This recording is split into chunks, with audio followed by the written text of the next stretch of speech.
প্রিয় বন্ধুরা, আমি আবারও একটা ভিডিও নিয়ে ফিরে আসলাম। কেমন আছো তোমরা সবাই? আমার আজকের রেসিপি চটপটি। বলেন তো, চটপটি কার না ভালো লাগে? জাল জাল চটপটি দেখলি তো জিহ্বায় পানি এসে যায়। বলেন তো, এই চটপটি আমরা যখন রাস্তার পাশে বিক্রি তখন তো মনে হয় এক প্লেট খেয়ে নিই, জাল জাল টক দিয়ে, অনেক বেশি করে টক দিয়ে।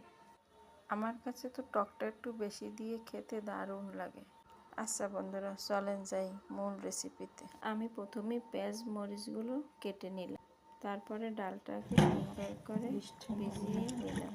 ভিজিয়ে আমি 7-8 ঘন্টা রেখে দিলাম, তারপর সুন্দর করে ধুয়ে নিলাম।